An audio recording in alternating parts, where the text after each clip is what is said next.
Joining me now here in the studio is Aparna Pandey. She is a research fellow at the Hudson Institute, and she is the director of the Initiative on the Future of India and South Asia.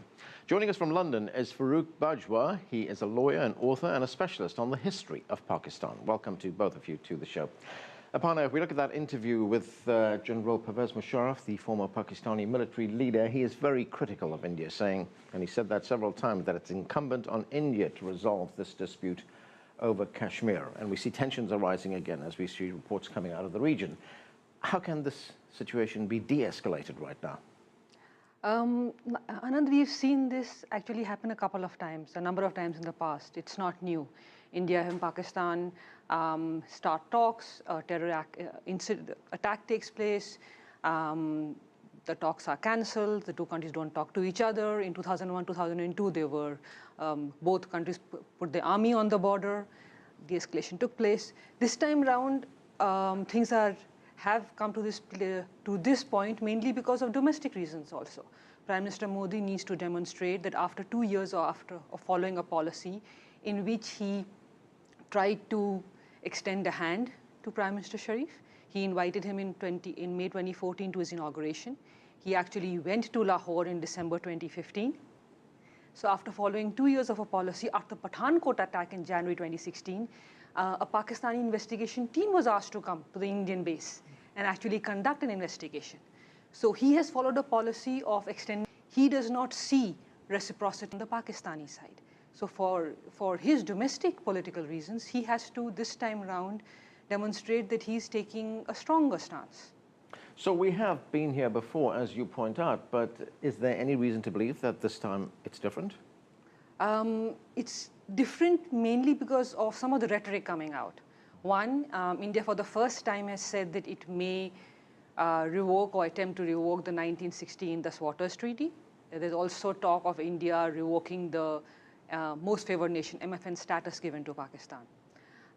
India is also playing in a different global environment and has been reluctant to actually understand how isolated Pakistan is internationally. Prime Minister Sharif was the only leader to mention Kashmir in United Nations. The UN Security Council has not taken up the India-Pakistan tensions or the Kashmir dispute since 1957. No other country in the world, including China, has come out on Pakistan's side. All countries are saying, please talk, and there should be no terror attacks. Right, although China has said that it wants to see some kind of consultation taking place. But sort of what they normally say. Right, let me look in London. Farrukh, the Indians have accused Pakistan of harboring and in some instances giving material support, arming terrorist groups which have been attacking India. We heard General Musharraf say in that interview that yes, the militants did attack an Indian army base inside Indian-controlled Kashmir.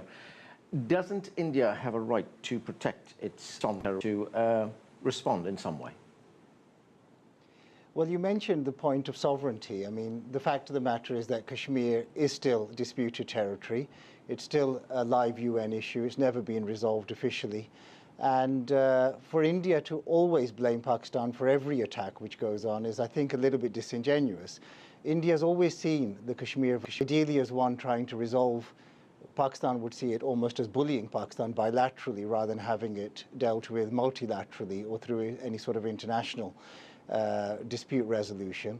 In addition to that, it's always seen the Kashmir issue rather as a security issue rather than an international one which needs to be resolved through dialogue. And so its response domestically, and not all the attacks and not all the violence in Kashmir can be blamed on Pakistan. The fact of the matter is the Kashmir Valley has periodically risen up against India, is doing so again, and the Indians are following an old rhetoric of just simply blaming Pakistan. True, Pakistan may have a small share of blame, but Pakistan is not responsible for the state of the Kashmir Valley security currently. Pardon? Yeah, just two things. One, India does believe it's bilateral, and the two countries actually signed an agreement in 1972, the Shimla Agreement, that they would resolve the issue bilaterally. And this was reiterated in 1999, the Lahore Agreement between then Prime Minister Vajpayee and current Prime Minister Nawaz Sharif. And both times, civilian prime ministers agreed that it's a bilateral issue to be resolved bilaterally. So Pakistan has signed two agreements on resolving the issue bilaterally. But with respect to that point, sorry to interrupt, I mean, it is incumbent then on India to actually offer something bilaterally. It always makes the right noises, but actually doesn't make any movement bilaterally. So it's just seen as a tactic by Pakistan that they always say we'll talk bilaterally, but actually don't carry out any talks. In response, one could actually say that, Pakistan has repeatedly denied that it actually uses terror and it's not taken action against any of the jihadi groups that attack its neighbors. Pakistan's Zarb-e-Azb takes actions against those militants which attack the Pakistani state, not those that attack India or Afghanistan. So India does have the right to say that if you don't take action against groups that attack India, for example, 2008, the Mumbai terror attacks, it's been 8 years. What has happened to those militants? But Aparna, what needs to happen right now to de-escalate these tensions? I think both countries need to reduce the rhetoric, lower the rhetoric. I mean, the Pakistani defense minister saying that Pakistan can use nuclear weapons against India is not good. Similarly, India should not say that it will revoke the 1960 Indus Waters Treaty, because that's an international agreement, and India has never revoked it. So I think both sides need to reduce the rhetoric. Right. While talking to General Musharraf, he brought up the point that he did submit a 4-point plan when he was the leader of Pakistan. And among those 4 points, withdrawal of troops, no change to borders, self-governance, and a supervisory role for both India and Pakistan. Even some Indian politicians thought that's a really good plan. What happened to it?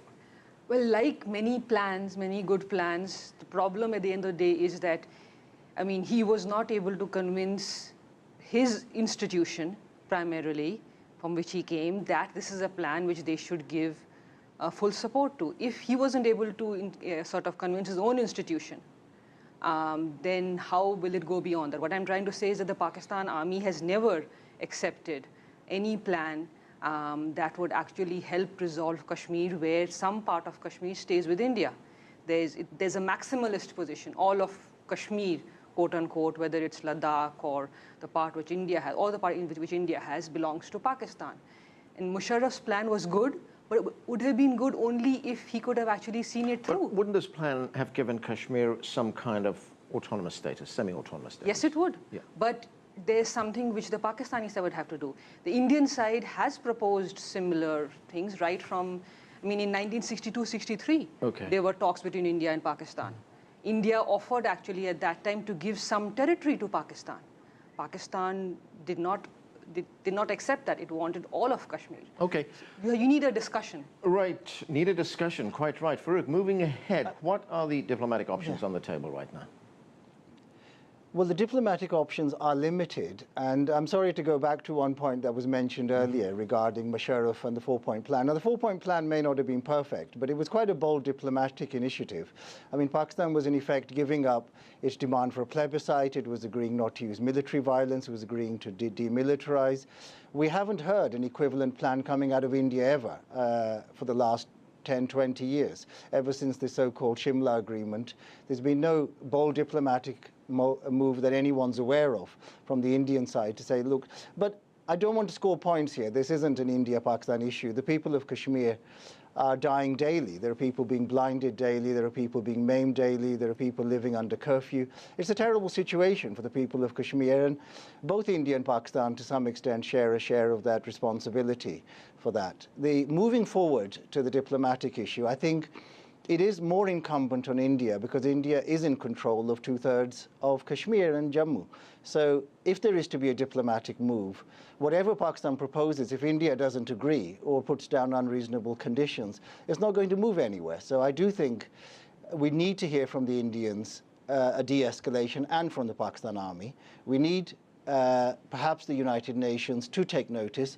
I mean, it's true what was said earlier, that the United Nations is not taking notice of this, and that's a shame, because this is officially still a UN. There are still UN peacekeepers on both sides of the border.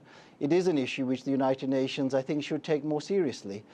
If that's not possible, then I think India and Pakistan need to sit down, whether it's through back channels or officially, and say, look, we have to try to resolve this. This is coming up to almost 70 years next year, and this can't go on for another 70 years like this. All right, Aparna, India not moving, is that a fair comment?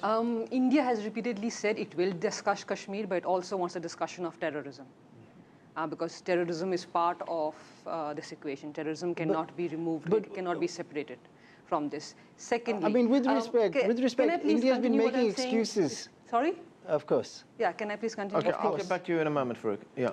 Yeah, and second thing is the UN has not discussed Kashmir, but then it's a different world today also. You can't expect the UN to sort of to participate in this when both countries do not agree on what the issue is or what the problem is. Finally, my belief is that Kashmir is a symptom of the problem. The bigger problem is and has been for 70 years that the two sides do not trust each other's intentions. And unless you trust, you can't move forward. China and India have a border dispute. If they don't, China and India, if there's so much distrust between the two sides, isn't it time for a third party to come into it? no, I don't. But I mean, look at China and India. Yeah. China and India have a border dispute, but China is one of India's largest bilateral partners. There was no third party involved when China and India decided that we will discuss the border issue, have an arrangement for that, but we will continue to trade. And continue to have a normal relationship. Okay, Why can't India, Pakistan do that? Okay, I'm going to get to Farooq. We are rapidly running out of time. Farooq, go ahead. On the first issue that was raised about India only moving if terrorism were resolved, I mean, going right back to the early dispute, Nehru promised a plebiscite and used the excuse of US arms to Pakistan to pull out of the plebiscite. Now it seems to be an excuse of terrorism. The low-level violence will not stop between India and Pakistan. And if India is going to use an excuse of saying, stop terrorism, otherwise we won't talk to you on Kashmir, nothing will ever happen. So that's only an excuse, I'm afraid. It's never going to be resolved with unreasonable disputes. It's almost what Israel says to the Palestinians. Okay. Moving on to the next issue, bilaterally, it's true that India and China trade, but that's simply because China's so much bigger and more powerful than India that India has no choice but to trade with China. With its smaller neighbors, whether it's Bangladesh, Pakistan, Sri Lanka, I'm afraid India has historically taken a slightly bullying position, hasn't been reasonable in all its bilateral talks, and hasn't shown the same degree of flexibility it shows when it's frankly outmuscled. Okay, we're going to have to leave it there. Thanks to both of you for joining us. That's it for this edition of The Heat. We'd love to hear from you, so please send us your questions, comments, and story ideas to theheat@cctv-america.com. And we'd like to continue the conversation on social media. Give us your thoughts and comments on our Facebook page. You'll find that at CCTV America. I'm Anand Naidu in Washington, D.C. Thanks for being with us.